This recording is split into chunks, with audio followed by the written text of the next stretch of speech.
चॅनलला सबस्क्राईब करून notification all करा. वाटण भरलेली मिरची फ्राय बघणार आहोत आपण.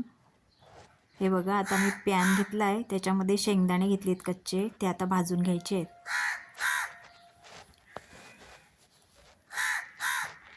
आता हे तीळ घेतलेत, ते पण भाजून घ्यायचे आहेत. हे बघा, हे तडतडायला लागले की समजायचं भाजले. आता हे बेसन घेतले, हे पण चांगलं भाजून घ्यायचं आहे. याचा जो कच्चेपणा आहे ना, तो पूर्ण घालवायचा आहे. हे भाजत आलं की याचा मस्त सुगंध सुटतो. हे बघा, हे भाजलेले तीळ आणि हे भाजलेले शेंगदाणे आता हे वाटून घ्यायचे आहेत आपल्याला मिक्सरला चालू बंद करून. हे बघा, या मिरच्या घेतलेत. आता ह्याला मी मध्ये कट मारून घेते, कारण याच्यामध्ये आपल्याला ते वाटण भरायचं आहे. यातल्या बिया काढून घ्यायच्या आहेत.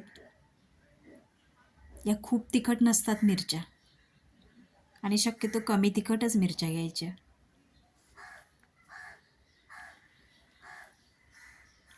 याला आतून थोडंसं मीठ लावून घ्यायचं, नाही तर वाटणातलं मीठ काही तेवढं लागत नाही याला. रेसिपी आवडली तर चॅनलला सबस्क्राईब करून लाईक, शेअर आणि कमेंट करा. हे बघा, हे वाटलेलं जे आहे ना, शेंगदाणे आणि तीळ ते घेतले. हे भाजलेलं बेसन घेतले, हळद घेतली.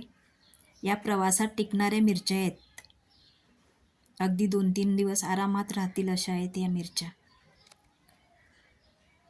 मीठ टाकलं. आता हे लिंबू टाकले, ह्या लिंबामुळे खूप छान टेस्ट येते. हे तेल टाकले कारण याच्यात आपल्याला पाण्याचा वापर अजिबात नाही करायचा. हे बघा, हे आता मिरच्यांमध्ये भरून घ्यायचं आहे. अशा आपण सगळ्या मिरच्या ह्या भरून घेऊया आता.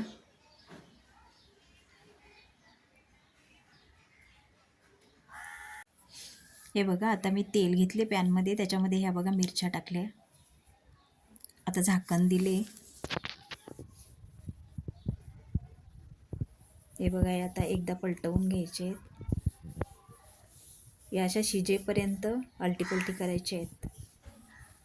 ह्या बघा, झालेत आपल्या जवळजवळ मिरच्या.